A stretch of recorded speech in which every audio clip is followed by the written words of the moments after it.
I actually didn't abstain when I was a young girl. As a matter of fact, I became sexually active at 13 years of age. In a matter of months, went from feeling nervous to hold a boy's hand to actually having unprotected sex. The marriage was not healthy. He ended up leaving. And so at 22 years of age, I was a single mom with a 2-year-old daughter.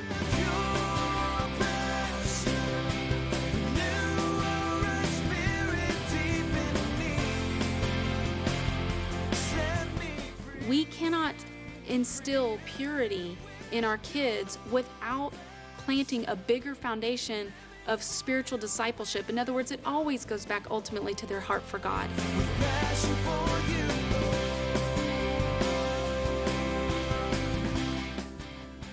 Welcome to Pure Passion. I'm David. And I'm Amy. And we're your hosts for today's program. Laura Gallier is a young lady who began having sex at the age of 13. But before long, she was a mom with a daughter and no husband. Today, Laura is the director of Inspiring Abstinence, a ministry designed to show teens why to say no to premarital sex and parents how to do the same for their own children. One of the reasons that kids engage in sex, in spite of messages from parents not to, is because the parents often fail to lay the foundation of why it is important to abstain until marriage. Laura will be covering the why behind the commandment of God and give us tools for showing our kids the incredible beauty and benefit that lies beneath the prohibition against extramarital sex. It's not enough to be told the consequences of disobedience. Kids must also see the wisdom and the love of God behind the commandment. So let's listen to Laura and find out why. Some people find it hard to believe that I go around and speak about abstinence, and I actually didn't abstain when I was a young girl. As a matter of fact, I became sexually active at 13 years of age. And I was raised by a single mother. I knew better. She had instructed me and conveyed to me that she did not approve of me having sex before I was married, but that was all she said. And we communicated very little about that. So I found myself as a young girl looking for love in all the wrong places, as we commonly do. And my friends were doing it, quite honestly, and with scarcely any thought, in a matter of months, went from feeling nervous to hold a boy's hand to actually having unprotected sex. And I remained sexually active throughout my teen years. At 20 years of age, I was off at college and a member of a very prestigious dance team, and I had a boyfriend, and as was my custom, I ended up having sex with him, and I got pregnant. And so at 20 years of age, I dropped out of school. I came home. I got married to try to salvage the situation, but the marriage was not healthy. He ended up leaving. And so at 22 years of age, I was a single mom with a 2-year-old daughter, and ironically found myself in the very predicament I grew up in, which was a single mom, the very thing that I didn't want. And it was at that moment that I realized that God's commands and his biblical standards are not to keep me from having fun, or not to restrict my freedom. On the contrary, they're to protect me and create a blessed life. And so at 22 years of age, I drew a proverbial line in the sand, and I determined not only to obey God in that area, but as a whole, that I think a lot of times we are quick to call Jesus our Savior, but we leave that Lord part off, and that obedience that he calls us to. And so by his grace, certainly not my own willpower or strength, but by his grace, I began living for him and serving him with my whole heart. And shortly after that, I met a man named Patrick, and he's a God-fearing man. And very soon in our courtship, we committed to wait until we were married to be intimate. And we did wait, and we've been married, we're coming up on 10 years. And till this day, it is something that I treasure. It still means the world to me because it laid such a foundation of respect. We know we can be trusted. We know that we put Christ first because we did that before we're married, and so now we do that after we're married. And so I have a unique perspective because I know what it's like to disobey God's biblical standards and live a promiscuous life, and I also know what it's like to get forgiveness from that and to walk in obedience. And I can honestly say I have zero regrets for following God's plan. And like I said, I'm still reaping the benefits today in my marriage. I did know the Lord, but I was not discipled and my mind was not renewed. So therefore, my lifestyle looked just like I didn't know God in a lot of ways. And I don't know that I justified it as much as I just hid from God. I did what comes natural. I would go into guilt, fear, and hiding. Then I would repent and promise not to do that again. But then because, again, I had not renewed my mind, I would enter into those relationships again. And actually, that's something I'm really passionate about, is the fact that parents, a lot of times, we have good intentions. We talk to our kids, we tell them that we don't want them having sex, but we never lay a foundation for why. And what happened to me as a young woman is I would read in the Bible, right there, in Hebrews 13:4, that fornicators will be judged. I knew God didn't approve of it. But then everything in society was telling me, you don't need a wedding ring. That doesn't change anything. As long as you love each other, it's okay. So it was definitely a battle in my mind. And I would go back and forth about, is the Bible right? Is that scripture old-fashioned? And then because I didn't have mentorship or discipleship, and like I said, I didn't have a concept of lordship in my life, that no, Christ has not only has he saved me, but he's called me to live for him. I didn't understand that. So you could say that I was destroyed for lack of knowledge in that sense. I didn't get away with anything. And that's what I tell young people. Certainly worse things could have happened. There are 1 out of every 4 sexually active teens can expect to get an STD in the first year of being sexually active. There are a myriad of consequences that I didn't get or experience, but I did get pregnant. I did live with the guilt and shame. As a married woman, years later, through social media, you have past lovers, for lack of a better word, that are contacting you. There are a myriad of consequences that you don't get away from. We're welcome into God's presence, but when we're in guilt, fear, and hiding, and we're knowingly doing things we shouldn't, then it compromises our confidence to come boldly before the throne room of grace.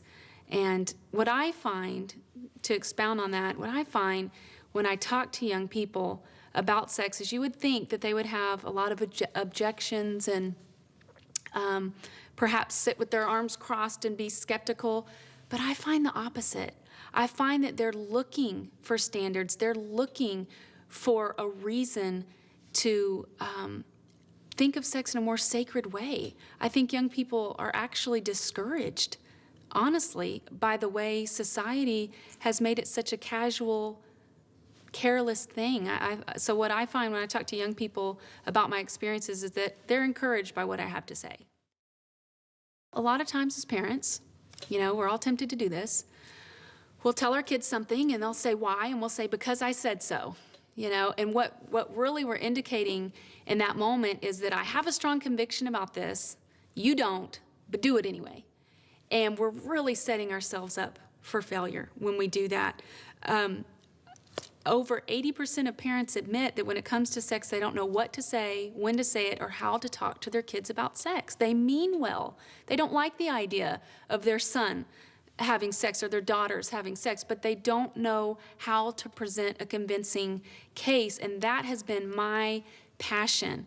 After I repented and changed my lifestyle, the Lord started showing me more and more biblical reasons that truly God's plan is so much more wise and profound than worldly trends. And so my goal is to equip parents so that they don't just say, you're going to stay a virgin, so help me, because it doesn't work, but that they can actually sit down with their sons and daughters and present not only the biblical truths, but the common sense, logical arguments so that young people have that aha moment where that light goes off and they say, okay, for the first time, I understand why. Pure passion that beats for Christ alone. Pure passion. Sex is a covenant enacting ritual. And when a man and a woman get married, that's a covenant relationship, and sex was to be the sealing covenant act or ceremony, if you will.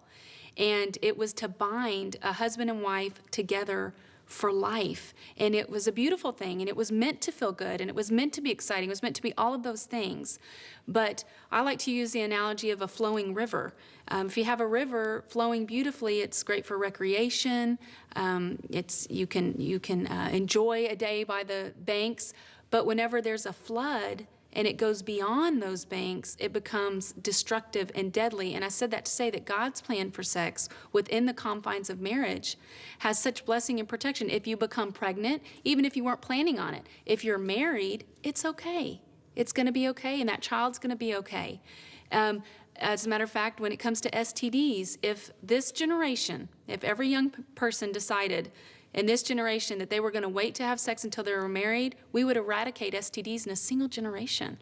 So God's plan, it's a plan of protection, it's a plan of blessing, and what happens, my husband and I like to use the illustration of a sticky note, and how if you take a sticky note and you stick it and you pull it off and you stick it and you pull it off, it starts to lose its ability to be adhesive, and that's what happens with sex. The more as young people we go out there and have intimacy with one person after the next, sex loses its binding power and starts to become commonplace. 8,000 teenagers a day, it's estimated, contract an STD. 1 in 4 25-year-olds who are promiscuous will have an STD. Pregnancy, 1/3 of every young lady will get pregnant before she's 20. 40% of those pregnancies will end in abortion. And while those statistics are horrifying, there's really no way to measure the emotional ramifications. I'm meeting with young people more and more. This happened just this last week with a young lady who's married, and yet that young man she slept with in high school is coming around again, and she is having a hard time resisting him because these are some boundaries that she's crossed. Obviously, we're seeing young people bring babies into the world that they're not prepared to take care of, not only financially, but emotionally. And so I think the consequences are widespread, and it's ultimately undermining family. And we know that family is the strength of a nation. As promiscuity becomes more and more socially acceptable, we're seeing more and more people cohabitate and bring their kids into that. And we're seeing molestation go up as a result. I mean, you could talk for hours, truly, about the consequences of going outside God's plan. We know that approximately 50% of marriages now end in divorce, and approximately 50% of high school students are sexually active. And so we are definitely seeing, there's no question, that as sex is taken lightly, commitment is taken lightly, and therefore divorce starts to become more prevalent. Again, God created sex to produce a unique bond between a man and a woman because they are to be lifelong helpmates together. But what happens is when we do this outside of marriage, even physically speaking, research indicates that you release certain hormones in sexual activity that causes an imprinting of sorts, where the mental images and emotions associated with that experience are stored in your mind with heightened permanence. Certainly the one flesh union through sex is spiritual in nature, but it has very practical physical manifestations. I mean, the first most obvious one is we can produce a child together and literally create one flesh. In addition to that, though, research proves that during sex, the body releases certain hormones that create what they call an imprinting, meaning that the emotions, the memories, the mental images of that experience tend to stay in the mind with more permanence. And so what you have is perhaps you have some high school students, and they enter into a casual sexual relationship with a girlfriend, boyfriend, and then they break it off. They intend to move on, and then they're shocked when months, even years later, very vivid images and memories and emotions surface, and it's just not as easy to move on as people make it. 10% of children, they're not even young people, they're children, have had sex before they turn 14. Because our culture and the media is so sex saturated, we can't afford to wait until our kids are 15 or 16. And in my book, I explain that even when our children are young, toddlers, we can start planting seeds for monogamy and abstinence by explaining that God has a mate for you, one person. And we can pray with our children and start to reinforce the notion that there's one person out there, not just one person for one season at a time, but one person for life, and that we're waiting for that person. And then when they're old enough, we can start to introduce the practicality of that wait, meaning sexually. And so I don't ever provide a blanket age, because obviously it differs depending on the child, but if we're waiting until our kids are 14, 15 years old, we're waiting too long, because there's just so much that they see and hear at school and from their peers. I encourage parents that if we don't step up to the plate and talk about it and use those words that make us uncomfortable, that our children will hear those words from the wrong source and be given the wrong message. Just this week, my daughter and I were talking, and the subject of masturbation came up, and I was explaining that to her and talking to her about that, and she had not heard the term masturbation, but she had heard the derogatory term for that and knew what it was, but just hadn't heard it from me. So even in my own home, she's 12 years old. I'm realizing the need to go ahead and say those words that make us blush, and certainly it makes me blush at times, but our children's purity is on the line. And again, because we have such a blatant theme in our media of sexuality, and certainly among their peers, we have to go to bat and go there and talk about those things. And I think it makes it easier when you have an explanation and you know what you want to say, which is what I've attempted to provide parents with. Your passion that beats for Christ alone. Your passion. Sexuality is an appetite, and I don't ever want my children or a young person to feel ashamed for having desires and feelings. We know God put those there ultimately to attract us to our spouse. But having said that, once we go down the line of masturbating and stimulating ourselves, not only are we focusing on erotic images and mental fantasies, but now we're going to create a pattern where we get momentary pleasure followed by an extreme emptiness and loneliness, because we've taken something, sexual feelings, that was intended to be a give and take, an intimate bonding experience, and we've experienced it all by ourselves. And so we talk about the fact that even though masturbation promises to please, it ultimately enslaves and can become an addiction and actually equate to sexual dysfunctions in marriage, in men, and a variety of consequences from something seemingly innocent. The best thing we can do is guard our eyes and guard our ears from sexual stimulants, and do our best by God's grace to let that appetite sleep, like it says in Song of Solomon, not to arouse love, meaning sexual love and sexual feelings, until it's time, which would be marriage. I think that's so funny. Oral sex is not sex. I mean, it's called oral sex. And anytime we're experiencing a climatic feeling with someone, we are bonding. We are taking something that was meant to be precious and intimate between a husband and wife. And I always ask young people this. I say, imagine your future spouse is out there somewhere, and they close their eyes and they imagine that right now he or she is involved in oral sex. How do you feel about that? And they whine and shout, and no, I don't want that. Of course you don't.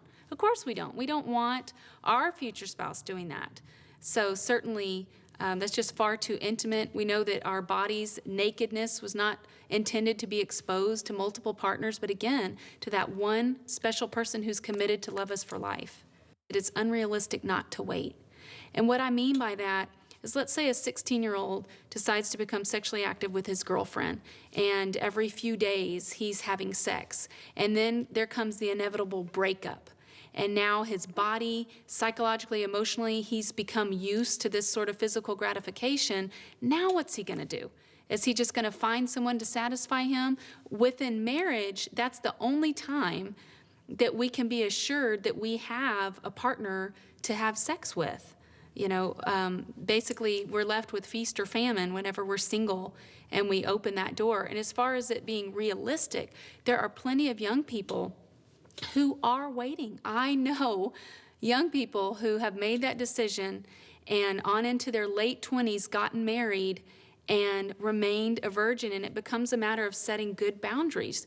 You know, they're not going to their girlfriend's house late at night when mom and dad are out of town and watching movies in the dark on the couch. They're setting boundaries to protect their sexual appetite because they want to honor God in that way, and they recognize that it is worth it to wait. And the problem with pornography is you've got paid individuals under the direction of a producer or director doing certain sexual things to make money, and they're not realistic.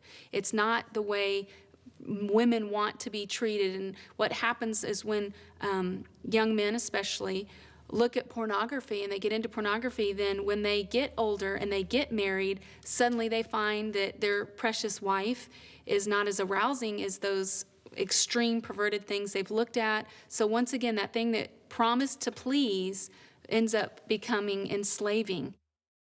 It's one thing to sit a young person down, throw some statistics at them, talk about the consequences 10, 15 years down the line. It's another thing to make a decision that in my home, as a parent, we're going to have a standard of purity. It's going to affect what we log on to. It's going to affect what we watch on TV. And I'm going to disciple my kids, because this needs to be clarified. We cannot instill purity in our kids without planting a bigger foundation of spiritual discipleship. In other words, it always goes back ultimately to their heart for God. It does.